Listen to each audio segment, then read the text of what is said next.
O kung walang magtatanong, ako na magtatanong. Yan, yan. Sige, sige, sige. Sige. Quiet ka na, Aldrin, ha? Magtatanong na si Bruno Mads. Oo. Sige, una kong tanong, kapatid na Kevin, ikan Kevin. Sa Colosas 2:20, babasahin ko.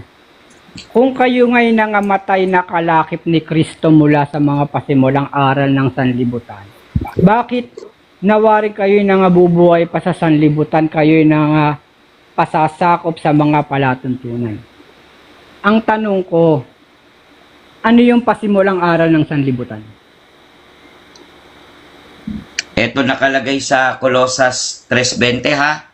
2:20. Kung kayo'y 2:20. nangamatay, kalakip ni Kristo mula sa mga pasimulang aral ng sanlibutan, bakit nawaring kayo'y nangabubuhay pa sa sanlibutan? Kayo'y nangapasasakop sa mga palatuntunan. Ang tanong mo, alin ang pasimulang aral ng sanlibutan? Hindi alin. Ano? I-justify mo, ano yung pasimulang Yun nga aral ang na tanong ko, tinutukoy mo? ano ang pasimulang aral ng sanlibutan? Ikaw nga tinatanong ko bakit ako sasagot nung tanong ko? Kung kayo'y nangamatay na kalakip ni Kristo mula sa mga pasimulang aral ng sanlibutan, bakit nawaring kayo'y nangabubuhay pa sa sanlibutan? O di, basahin natin yung nasa unahang talata para malaman natin. Kasi inaalam mo eh. Sapagkat ibig ko, sa 2:1, sapagkat ibig ko na inyong maalaman kung gaano kalaki ang aking pagpipilit dahil sa inyo at nga sa Laodicea at sa lahat ng hindi nakakita ng mukha ko sa laman, upang mga aliw ang kanilang mga puso sa kanilang pagkakalakip sa pag-ibig at sa lahat ng mga kayamanan, sa lubos na katiwasayan at pagkaunawa, upang makilala ang hiwaga ng Diyos sa makatwid bagay si Kristo. Sa makatwid, itong talata na ating binabasa na unang pasimulang aral ng sanlibutan, ito ay ukol sa hiwaga na itinuturo ni Kristo sa mga tao ng sanlibutan. Batay sa Colosas 2:1 hanggang 4. Next question, Aldrin. Pakiulit yung sagot mo. Diretsong sagot. Ano yung pasimulang aral ng sanlibutan? Okay. Sabi sa 2, kasi ang binasa mong binigay mong talata ay 20, di ba? So, babasahin natin yung buong konteksto, di ba? Hindi kuro-kuro, hindi pala palagay. Sapagkat ibig ko na inyong maalaman, sa 2:1. Pagdating sa 2:3 o 2, upang mga aliw ang kanilang mga puso sa kanilang pagkakalakip sa pag-ibig at sa lahat ng kayamanan na lubos na katiwasayan ng pagkaunawa, upang makilala nila ang hiwaga ng Diyos sa makatwid bagay kay Kristo, na siyang kinatataguan ng lahat ng kayamanan at karunungan at kaalaman. Sa makatwid, ang unang kaalaman na dapat matutunan, yung kaalamang itinuro ni Kristo na hiwaga na dapat maituro sa sanlibutan. Ano ang hiwagang ito? Sa Efeso 2:14 hanggang 15, yun yung mula sa dalawa, lalangin ang isang taong bago. Si Kristo ang ulo, iglesia ang katawan, kaya nga iglesia ni Kristo, na yun din ay sa Diyos. Malinaw yan, talata. Ano na naman ang gusto mong ipaliwanag? Next question ka na. Teka lang. Hindi ko itinatanong ano ang dapat ipangaral. Ang tinatanong ko, ano yung pasimulang aral ng sanlibutan? Ano ang sagot? Di yung aral na itinuro ko sa'yo dahil yun ang nasa Biblia. Next question. Ano nga yun? Yun ang sagot ko eh. Yung hiwaga ng Diyos dapat na matutuhan ng tao ng sanlibutan. Next question ka na. So ang pasimulang aral ng sanlibutan, ang sagot mo ay yung aral ng Diyos. Ulitin ko sa iyo para lalo pa may matutunan. Ang bihira ka. Hindi, diretsuhin mo ako. Diretsuhin mo ako. Ang Ano ang sagot ko? aral na dapat paunang matutuhan ng tao, yung hiwaga ng Diyos. Hindi ko tinatanong yung paunang aral na dapat matutunan. Ang tinatanong ko, ano yung pasimulang aral ng sanlibutan? Yun nga Yun muna ang tanong ko. pasimulang. Ulitin ko para matutunan mo. Ano ang pasimulang aral, Bruno Mads, Oh. matutunan ng tao ang hiwaga ng Diyos na maituro sa sanlibutan. Yung hiwaga na yon, mula sa dalawa, lalalangin ang isang taong bago. Ang tao dapat munang mag-iglesia ni Kristo dahil ito ay sa Diyos. Yun ang tamang aral na dapat una mong matutunan. Amen, amen. O ano ang pasimulang aral? Diretsong sagot ng sanlibutan. Yung hiwaga na dapat mong matutunan. Kasi Yung kapag hiwaga wala na ka dapat doon, matutunan, Bruno alin Mads, yun? yun ang sagot ko. Bakit marunong Oo ka pa sa nga. sagot ko? Yung hiwaga na dapat matutunan, ano yung Huwag ka hiwaga na sumigaw dapat ko, Bruno matutunan? Mads. Yun ang sagot ko. Hindi ako sumisigaw. Nakikipagdebate ka ba? Nililiwanag lang yung ano yung sagot mo. Huwag kang Hindi na mag-create Nililigaw ng lang. Huwag kang mag-create Kasi na kung ano sagot ko, kung ano Tsaka sagot huwag kang ko, magamo ng debate, wala ka namang kay eh. Huwag kang maghahamon ng Teka, debate. Kaya pala kapatid duwag na ka. Elipin. Kapatid na Elipin, sandali. Huwag ka sumabay, Elipin. Duwag ka naman eh. Hindi, sandali lang. Huwag kang mag-create ng ambience na tila ba parang ipinalalabas mo sa nakikinig Yun ang na sagot parang... ko. Hindi mo matanggap. Di sorry Teka ka muna, na lang. Magtanong ka na lang ng iba. Kapatid na Kevin, sandali. Una-una, huwag kang mag-create ng ambience na para bang ang ipinararating mo sa nakikinig parang galit kami o ano, walang ganon. Yun ang, huwag mong hilutin yung isip ng nakikinig sa ganon. Walang galit, walang ano. Nililiwanag ko lang, balik tayo. Tsaka huwag kang Ang maghamon isinagot- ng debate. Ano, Kevin, ang kasi... isinagot mo sa akin, kapatid na Kevin, ang isinagot mo, ang Oh. pasimulang aral ng sanlibutan ay yung hiwaga na itinuro. Paki-clarify mo ano yun yung hiwagang itinuro. Marami kasi Ayan, hiwaga clarify ko ha. Oo, Ayan, ano mga yun? kababayan, clarify ko daw. Ito clarification para matutunan mo. Efeso 2:14. Efeso 2:14 para alam mo rin. 2:14. Sapagkat siya ang ating kapayapaan na kanyang pinapag-isa ang dalawa na inalis ang pagkakaalit sa pamamagitan ng kanyang laman, kahit kautusan na may mga batas at ang palatuntunan, upang sa dalawa ay lalangin sa kanyang sarili ang isang taong bago. Sa ganito'y ginagawa ang kapayapaan. Ito na sagot. Upang papagkasunduin silang dalawa sa isang katawan sa Diyos. Amen, amen. Yan ang unang aral na dapat mong mapatunayan. Ikaw ba ay nakipagkasundo na kay Kristo para makasundo ka ng Diyos? Hindi naman eh. Rumekta kayo sa Diyos eh. Yan ang unang aral. Ano ang unang aral? Pakidiretso. Ang unang aral, alamin mo yung hiwaga ng katotohanan na itinuro ni Kristo na ikaw ay mapabilang sa isang taong bago. Yun yung hiwaga ng Diyos. Kapag wala ka sa isang taong, sumasagot pa ako, Oo, okay. wala ka sa isang taong bago, hindi ka kasundo ng Diyos dahil hindi ka naman talaga kay Kristo. Next question. Dami mo ng tanong. Lumiban ka na ng tanong mo. So, clarification, ang sagot mo doon sa tanong ko, ano ang pasimulang aral ng sanlibutan? Ang sagot mo, umanib sa Iglesia ni Cristo. Yung ba? Ito sagot ko, lilinawin ko lang. Huwag mong dagdagan yung sagot ko. Ang bira Yung naman. sagot ko, ang unang aral na dapat malaman ng sanlibutan, yung hiwaga na itinuro ng Diyos, na ipinagawa ng Diyos kay Kristo. Maging kabilang ka sa isang taong bago, sapagkat upang maipakipagkasundo ka sa Diyos, dadaan ka muna kay Kristo. Ang linaw man upang sa dalawa ay lalangin sa kanyang sarili ang isang taong bago upang papagkasunduin sa isang katawan. Isang katawan. Oh, next question. Oo nga, ang sagot, ang diretsong sagot mo sa ang pasimulang aral ng sanlibutan, ang diretsong sagot mo umanib sa Iglesia ni Cristo. Tama ba?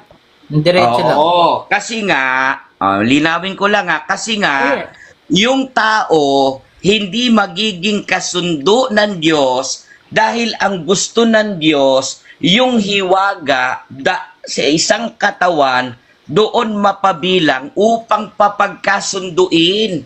Kapag ikaw ay nagsasabing iglesia ng Diyos at hindi ka dumaan kay Kristo, peke yon. Hindi kasundo yon, kasunduan lang yon, peke. So ang tatanggapin ko, ang pasimulang aral ng sanglibutan para sa iyo ay yung umanib sa Iglesia ni Cristo. Yun ang kukunin ko. Hanapin mo yung ipinag-uutos ni Kristo Ano ba na talaga ang ipinagawa diretsong ng sagot? Diyos na hiwaga. Ano ba talaga ang Ay, diretsong sumagot. sagot? Pambihira, oh. Hindi na natin pinapapaliwanag. Karugtong yun ang sagot na ko. lang. Karugtong ng sagot ko yun. Karugtong. Karugtong. Ano ba Hindi diretsong magkaiba sagot? yun, Bruno Mads. Kasi tutuloy kami sa susunod eh. O, ikaw naman, Tutuloy Maxi, na ako sa magtanong. susunod Ikaw na naman, tanong Maxi. Ano ba ang diretsong Sagutin mo sagot? yung Tutuloy tanong. kasi ako sa tanong eh. Ang diretso bang sagot? Umanib sa Iglesia ni Cristo. Yun ang Oo pasimulang aral ng nga. sanlibutan. Dahil yung isang taong oo. Ayun, Oh, okay. next question. Dahil kung Next hindi question. ka Next question na, kabilang next question. sa isang taong Oh, next bago, question. hindi ka naman kasundo ng Diyos. Next question ka na. Oh, babasahin ko uli ang talata 2:20 ng Kolosas. Sabi rito, kung yung pasimulang aral ng sanlibutan ay yung umanib sa Iglesia ni Cristo, ang sabi sa talata, kung kayo'y nangamatay na alakip ni Kristo mula sa pasimulang aral ng sanlibutan, ibig bang sabihin, yung mga kay Kristo nangamatay doon sa pag-anib sa Iglesia ni Kristo? Mali ka dyan. Oh, Mali basahin mo ka yung ng talata. pang-unawa mo. Ito, sagot Sige, ko, makinig basahin mo yung ka. talata. Sige, Huwag mong basahin mo yung ipilit talata. yung gusto mong isagot kasi may sagot ako. Huwag kang magbatin. Mali ka dyan. Dahil ang mga tao, kapag kabilang kay Kristo, mga matay man, unang bubuhayin na mag-uli. Dahil kailangan mo nga, alamin muna, yung ikaw ba ay kasundo ng Diyos dahil dumaan ka kay Kristo? Yan ang tama dyan, Bruno Mads. Next question. Pakibasa mo ang talata 2:20 tapos i-relate mo yung sagot mo na ang pasimulang aral ng sanlibutan ay yung umanib sa Iglesia ni Cristo. Paki-relate mo nga sa akin yan sa 2:20. Doon sa kayo'y nangamatay. Ikaw magbasa. Ikaw ako nagtatanong magbabasa. dapat. Sige. Kung ikaw ayun, no, meron kayong talata. Ako magbabasa. Tapos yung pagkatapos kong basahin, itatanong ko uli yung itinanong ko para maintindihan ng nakikinig. Oo, sige. Kayo'y Paglimang tanong mo na yan, ha? Kayo'y nangamatay na. Yan nakasulat. Kayo'y nangamatay na. Tanong, saan sila nangamatay na? Ayon sa talata. Nangamatay na, pagka inunawa mo yung nangamatay na, dapat patay na sila doon sa paggawa ng masama. Hindi ka na gumagawa ng masama kapag ikaw ay napabilang na sa isang taong bago. Huwag kang mag-i-stick sa talatang yan. Dapat alamin mo saan ba namatay. Namatay ba sa pagkatao? Namatay ba sa ganito? Patay sa paggawa ng kasalanan. Dapat kalakip mo na si Kristo. Uulitin ko ang tanong. Bumabase kasi ako sa 2:20 ng Kolosas. Sabi dito, kayo'y nangamatay na. Diyan sa talata na yan, saan sila binabanggit na nangamatay na? Okay. Babasa ka dun sa bahaging nasa itaas para hindi ka mauuwi sa 2:20 pagkakamali. ako, 2:20. O kaya nga, ang talata Sige. lang ba ng Kolosas ay 2:20? Siyempre, Sa 2:20 babasahin ako mo yung nasa nagtatanong. itaas saan nagmula yung talata. Di ba? Oh, Nga, di ba? teka Tama muna. ba? Tama ba, Bruno Mads? Ibig mo ba sabihin, wala sa 2:20 ang sagot? Siyempre, aalamin mo yung nakasunod na mga question ko, talata. wala sa 2:20 ang sagot, yun ang sagot mo. Sagot lang ng categorical. Kaya nga Oo, babasahin ko sa'yo para maunawaan Diretsong mo. sagot, wala ba sa 220 ang sagot sa tanong ko? Oo, dahil papaliwanag ko sa'yo Kung para mapatunayan maunawaan ko mo yung na nasa tamang aral. 220 ang sagot sa Dahil tanong ang ko. Colossus 3, Oh, huli tanong 2.20, ko. hindi Kevin, lang naman Kevin, 20. Liwanagan Huling lang natin, tanong ko, Kevin. kapatid na Kevin. Huling tanong ko. Huli. May nagmumute sa akin. Ayoko. Pagka ganyan, ayaw nyo Huling akong tanong paraan. ko. Tahimik ka muna, Kevin. Tahimik ka muna. Liliwanagin muna natin. Eh, huwag ka Kasi mag-mute. bumabapin ka kasi. Oo, Huling Hindi tanong kasi nagsasabay kayo sa sumasagot ere. ka. Ako eh. Ano, Kayo ang Kevin? bumabati, Hindi. ako sumasagot eh. May Huling nililiwanag tanong kasi ako, sabat ka ng Kevin. sabat eh. Kapatid na Kevin, huling tanong na ito. Mm. No? Kung mapatunayan ko na ang sagot sa tanong ko nasa 220 rin, tatanggapin mo mali argumento mo. Hindi naman sinasabing mali ka doon lang sa argumento na yun. Oh, eto sagot ko. Tatanggapin ko kung makikipagdebate ka, yan ang topic natin. Kasi ayaw nyo magsalubungan tayo eh. O, hinahamon Hindi. kita, debate, yan ang topic Makipag-settle natin. ka. Iglesia ng Diyos. Hindi, makipag-settle ka rito sa arrangement na to. Huwag kang Nakikipagsettle sasegue ng ako, debate. Sinasagot ko Oh, kayo ng edi tamang sumagot ka aral. lang. Hindi lang Sumagot 20 ka lang. ang talata. Tsaka sino ka para patulan? Wala ka namang bilang. Sino ka rin? Duwag Kaya ka nga naman. sino ka para kapatulan? Sino ka rin? Mas Sige, lalo kaya kang ko duwag. Yung sagot ko, Wala sagot kang ko bilang yun. para maghamon. Di ba? Kapatid, Bruno sumagot Mads, ka lang di ba sa ikaw tanong. makinig kayo ha. Bruno Mads, di ba ikaw may nagtatanong kanina? Hindi, sumagot ka lang sa tanong. Tanggapin niya pa hindi yung sagot. Hindi, Sige sumagot na, ka lang muna sa kapatid na tanong. Kevin, tapos na kami magtanong. Salamat sa iyong pagbisita sa amin. Nagpapalusot Salamat. lang yan. Sige, salamat kaibigan Kevin sa tapos na kami magtanong. Ngayon, Takbo! pag-usapan natin kapatid na Elipin. Tingnan mo ha. Babasahin ko uli ang 2:20 ng Kolosas. Kung kayo'y nangamatay na kalakip ni Kristo mula sa pasimulang aral ng sanlibutan. Una tinatanong natin sa kanya, no? Although hindi naman tayo nakapitong tanong, pangalawang tanong ko pa lang yan eh. No? Clarification lang yung una, kaya parang as if nagtatanong ka eh, pero ayaw niya sumagot ng isang diretsong sagot eh, no? Kung kayo'y nangamatay na nakalakip ni Kristo mula sa pasimulang aral ng sanlibutan, ang sagot niya dyan, yung daw pasimulang aral ng sanlibutan, ay yung pag-anib sa iglesia ni Kristo. Kaya tinatanong ko ngayon, yung tanong na kayo'y nangamatay na, saan ba yung tumutukoy? Ayan ang sagot, nasa 2:20. Kayo'y nangamatay na, nakalakip ni Kristo mula sa mga pasimulang aral ng sanlibutan. E di yung sagot nasa 2:20 rin kapatid na Elipin. Bakit mo ngayon sasabihin na aalis-alis ka dyan at na para bang as if wala doon sa talata yung tanong ko? Eh nandun nga yung tinatanong natin sa talata eh. Ngayon, kung yung pasimulang aral pala ng sanlibutan pag-anib sa iglesia ni Kristo, kayo'y nangamatay na mula sa pasimulang aral ng sanlibutan, lalabas yan, mga nangamatay na sa pag-anib sa iglesia ni Kristo. Alam mo ba kung papaano ang isang tao na mamatay sa pag-anib sa iglesia ni Kristo? Alam mo kapatid na Ilipin? Alam mo? Sa akin, hindi Yung- ko alam, bro. Ayan. Ay, Ano? tingnan mo ha. Ayan. Kung kayo'y nangamatay na nakalakip ni Kristo mula sa pasimulang aral ng sanlibutan. Kung yun ang sagot ng Iglesia ni Kristo at ang paniniwala ng Iglesia ni Kristo sila yung totoong sa Diyos, lalabas, nangamatay sila kay Kristo nang umanib sila kay Kristo. Kasi na kayo'y nangamatay na nakalakip ni Kristo mula sa pag-anib nyo sa Iglesia ni Kristo. Lalabas mga patay itong mga taong itong umanib kay Kristo. Nakita niyo yun? Nakita niyo yung logic? Ayun din eh. Uulitin natin. kapatid na Bruno. Opo. Kapatid na Bruno. Paano kasi yan si Kevin, ang stand nila sa INC, ililigtas nila si Kristo, sila ang tagapagligtas. Kaya ganyan yung nila, ganyan yung Hindi, aral ano niya. ko doon? Nag-adlib na lang yun. Kasi ni-review pa niya, hindi siya makakuha ng magandang O, ngayon- paliwanag. Kaya dinire-diretso niya muna sa umpisa, tapos kumuha siya doon na ipapaliwanag niya kung saan na lang siya huhugot. Oo, ngayon, balikan natin, napakaganda nung talata at makikita ninyo kung gaano, kung napakamali ng pagkakasagot sa atin.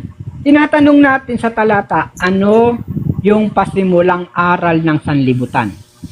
Ang isinagot ng kausap natin, ang pasimulang aral ng sanlibutan, ang Umanib daw sa pag-anib Iglesia ni Cristo. sa Iglesia ni Cristo. Unang-una, mali. Hindi aral ng sanlibutan ang pag-anib sa Iglesia ni Cristo. Grant for the sake of argument, tama yung Iglesia ni Cristo. Hindi aral na pasimulang aral ng sanlibutan yun. Di ba kapatid na Merspi ka na? Kapatid na ano? Yun ay aral na galing sa Kawawa langit. naman si, Hindi yun galing sa sanlibutan. Hindi yun pasimulang aral ng sanlibutan. Kundi yung pag-anib sa iglesia. ganun ang doktrina ng INC talaga, Oo. Brad Bruno. Ngayon, tuloy pa natin. Kung yung pasimulang aral ng sanlibutan, yun daw yung pag-anib sa iglesia ni Cristo. Ito nga napakagandang punto. Ang sabi, kung kayo'y nangamatay na, edi yung mga umanib, yung kayo'y, kung kayo'y, yun yung umanib. Yun yung mga sabihin na natin nag-iglesia ni Cristo ayon sa sagot ng kausap natin. Kung kayo'y nangamatay na kalakip ni Cristo mula sa pasimulang aral ng sanlibutan, ito palang mga taong ito nangamatay mula sa pasimulang aral ng sanlibutan na kalakip ni Cristo.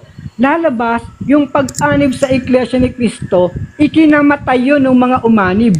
At ikinamatay din ni Cristo yung iglesia ni Cristo. Kasi kung kayo'y nangamatay na kalakip ni Cristo, di kasama si Kristong namatay. Saan namatay si Kristo at yung mga umanib kay Kristo? Mula sa mga pasimulang aral ng sanlibutan. Kung yung palang pasimulang aral ng sanlibutan, pag-anib sa iglesia ni Kristo, di pag-anib pala ni Kristo at nung itayo pala ni Kristo yon, sama-sama sila nangamatay doon sa iglesia ni Kristo.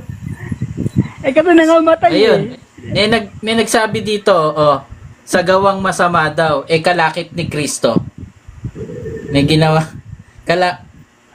bali may gawang masama rin si Kristo sa inyo. sa doktrina niyo. Ngayon, kung sinasabi Sila naman... ang magliligtas kay Kristo, yun ang sa aral nila. Ngayon, hindi ngayon Kasi di ba kapatid doon na sa aral nila, mas mababa si Kristo ng maliit sa mga anghel.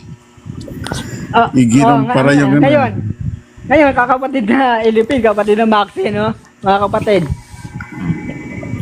Hindi napapansin ng ating kausap kanina na yung isinagot niyang una, kinokontra niya dun sa pangalawang tanong ko. Bakit? Kasi ang isinagot niya nung una, galing doon sa salitang mga pasimulang aral ng sanlibutan. Yun daw ang pag-anib. Yung mga nangamatay. Yung saan unang daw sagot, namatay? hiwaga daw hiwaga. Kapatid na Trotsky, pero kung mga napilit nating diretsuhin ang tanong, pag-anib sa iglesia ni Cristo ang sagot nila dyan. Ngayon, noong itanong natin yung ating pangalawang tanong, nangamatay daw sa kasalanan. So, kung kasalanan pala nangamatay, yung mga umanib, ang sabi rito nakasulat, kayo'y nangamatay na kalakip ni Kristo mula sa mga pasimulang aral ng sanlibutan. So, ito nangamatay saan? Mula sa pasimulang aral ng sanlibutan. Kung ang ikinamatay pala nila yung sa kasalanan, lalabas, yung unang pasimulang aral ng sanlibutan, di kontra na yung sagot niya, ano ba talaga ang tunay? Nangamatay sa kasalanan o nangamatay sa pag-anib sa iglesia ni Cristo? Diba? Kinain niya lahat yung mga pinagsasabi niya. Sabi niya kasi yung premise niya, upang lalangin yung isang bagong tao daw, sabi niya doon sa Kaya nakita ko, kapatid na i-elaborate pa natin yan mamaya, pero ito ang isang punto, kapatid na Ilipin. Ito ang isang punto. Mga kapatid, sigurado ako, hindi ini-expect ni Kevin na ang itatanong ko sa kanya talata ng Biblia. Kasi sigurado ako nakahanda siya doon sa tanong na ano ang iglesia ni Personalan. Cristo, sino si Manalo, personalan. Ah, Kaya medyo pilipit siya kaninang hanapan ng mga paliwanag yan eh. nag-review pa eh. Oo, nag-review pa. Doon pala sila namatay Brad Polo sa aral ng pasimula ng pangsanglibutan. Oo. Paano kasi ang gusto niya palabasin? Ngayon kapatid na Maxi, kapatid na Ohio, ito. Isang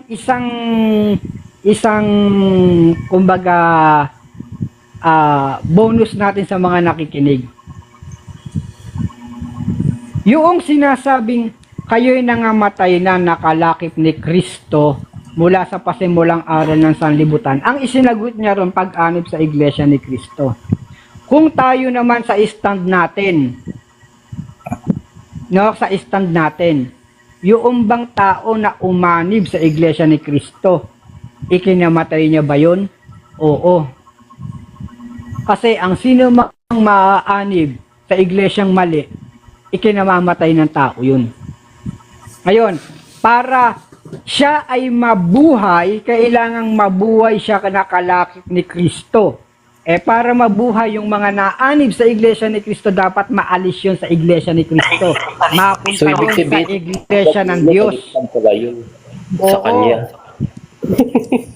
Para hindi ang tao mabubuhay pag pumasok sa iglesia ni Kristo. Ang tao mabubuhay nakalakip ni Kristo pag inaalis yan sa iglesia ni Kristo. Doon kayo'y nangamatay na kalakip ni Kristo mula sa pasimulang araw ng sanlibutan. Kung nangamatay ka na sa pasimulang araw ng sanlibutan, ibig sabihin, nabuhay ka na.